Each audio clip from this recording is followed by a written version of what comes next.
Hello everyone, welcome back to the workshop. Today we're going to talk about providing value. Yep. So, I'm going to get right into it. We're going to try to make this quick because we're running out of time today. Anyways, providing value. The subject I want to talk about today is providing value for your client, for your customer, however you want to call them, your patron, the person that is handing you their hard-earned cash for your hard-earned work. And what does that look like? So I'll just jump right into the meat of it. So much of like what we talk about the business end or from the perspective of the company and how to make more money, how to increase your cash flow, things like that, how to be more efficient. And making money is part of life. I haven't met one soul that's so altruistic that they didn't want to make money or get paid to do what they love to do. That I haven't met one person. So that's like that. And so we talk a lot about that, the money aspect, the thing on your end. But there's the opposite of that. Right. When someone's giving you money and you have got to have a high degree of respect for your clientele and for your customers, and it has to be mutual. They believe in your work, they believe in your product enough to take and hand you money.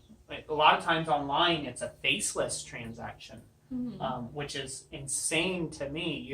Some of the money that people have handed me to do work for them, it's a faceless transaction. They've never met me. Hell, I'm not even in the same state as they are. Yeah. And some of them, even without even emailing or contacting us, they just see the item and our description is thorough enough to match what they're wanting, that they're comfortable with just purchasing it. And they just purchase it. And a lot of these items are in the $200 or $300 range sometimes, and stuff like that. And they just purchase, and it's like, wow, what trust do they have, or that they're entrusting me with? And so, providing value, that means you can't slack off out there, guys. So, if you've put something online, so say it's a picture of whatever you're selling, or you've made a contact at a craft show or a venue, and they saw your work there. You cannot take their money for that level of quality and then give them a different level of quality. Because you were stressed, you were tired, you had a bunch of orders, I don't know, you just having a bad day. If you had a bad day and it looks like crud, throw it. Just quit it. Right. Don't send it out because it hurts your reputation because they were expecting a certain level out of you and you let them down in the value. And so this brings up another topic. So it brings up another topic, and we'll go more in depth on a whole nother video on this thing in particular.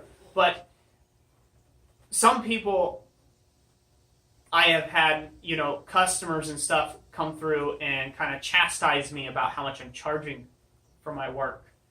And normally it's not even customers. It's just people that they didn't end up buying from us. Yeah, they didn't end up buying from us. They weren't even customers. They were potentials, but they came in and they just want to kind of give me a lip full because, they couldn't afford my work or whatever it was. And that, man, well, that's just insane. So-and-so's got it for this price, and I tell them to go to so-and-so if that suits them just fine.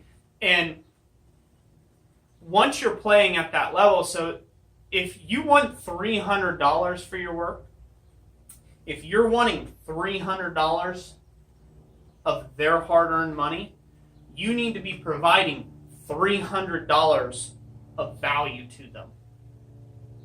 Nothing less. Yeah, and I would say a good part of that too is your customer service as well, which means doing your very best to respond to emails within 24 hours. And even if you don't have an exact answer for them, at least let them know that you've received their email and you need some time to think about it and when they could expect a response from you by. Yeah, exactly. So you're providing other value. So that's another thing. Providing value. That is not always look like this. I gave you $300. Okay, I'll take that $300 and I'll spend all $300 on the materials I'm going to make your item went. That's not how it works. There's no business that's ever been a business that would ever be in business still if they did that.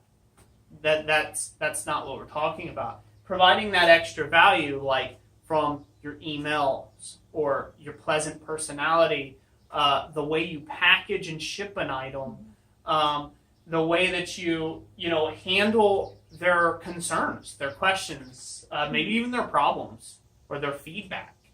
The way that you handle that is where that $300 in value comes from. And, they're paying you because they want to take and get a very good quality product, and they start off believing in you. And so just don't let them down out there. And that goes all the way down if it's just a simple fire poker.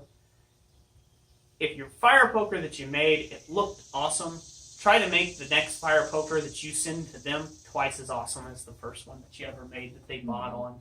Wow them with your presentation, with, we can go a lot into this, and we will over probably the next year or so, a lot into, just the ambiance, the building that value into each item carefully, so that way people get a really pleasant experience. Yeah, I would say probably a couple of the practical hands-on ones that while you're in the shop you can do is make sure there's no ragged edges. Check all your edges to make sure there's not any burrs. Another one would probably be the finishes. Like, go out of your way to use a really nice finish for the piece that fits the piece well. Yeah. And I'm going to do a video on finish work, the difference. It just kind of make two items at some point. I'm going to make two items, and one's going to have a real high finish, that extra amount of time put into it, and the one's going to be just left straight from the forge. And it's an incredible difference. It's a completely different thing. But yeah, providing that value to somebody, providing that value up front, so when they email you, you're just back with them within 24 hours. You're not trying to give them a huge wait time, and things like you don't care that they're trying to give you money. They're trying to give you money.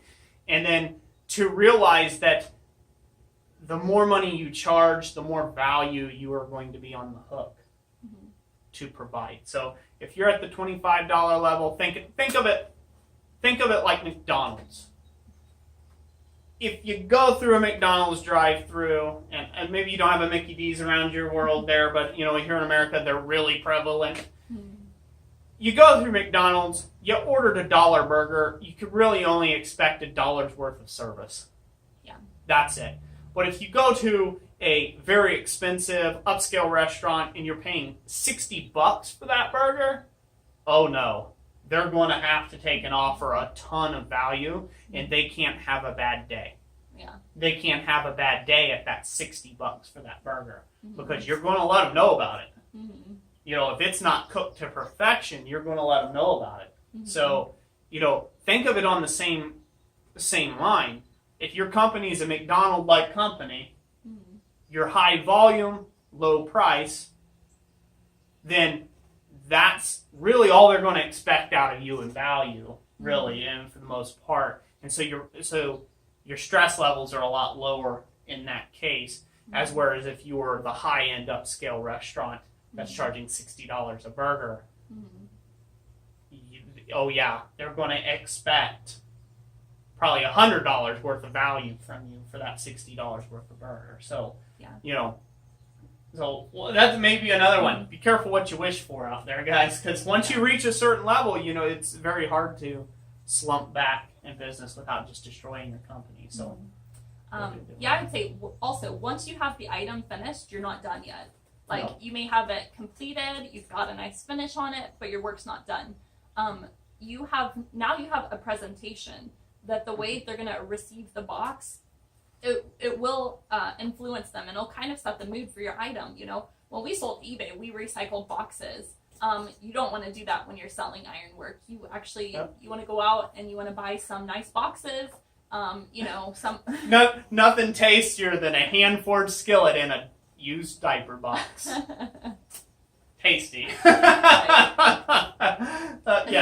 That's one example. Yeah. So yes, you want to be mindful of your presentation, and I'm going to do a video specifically on that in the future. If you need some ideas on how to provide the extra value that way. Yep. So, and we plan on doing a lot more videos like these. You know, how to take and help you guys get paid more for your work, but also to provide better value for the customer. So, you know, let that be the end of that. Put it in the description below how you provide extra value for your customers.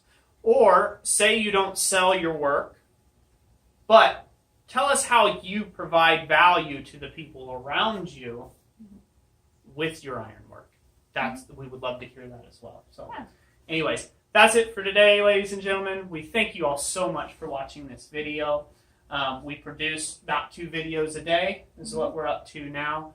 And, you know, 1 in the morning, usually by around 7 a.m. If we wake up or remember at that moment in time. If we hear the alarm. If we hear the alarm clock. And then 1 by 7 p.m. every Eastern Standard Time. That's 7 a.m. or 7 p.m. And, and we hope you guys have found this valuable. If you did, give it that like button, you know, and tell us what you think in the comments section down below. We thank you all for watching. God bless you.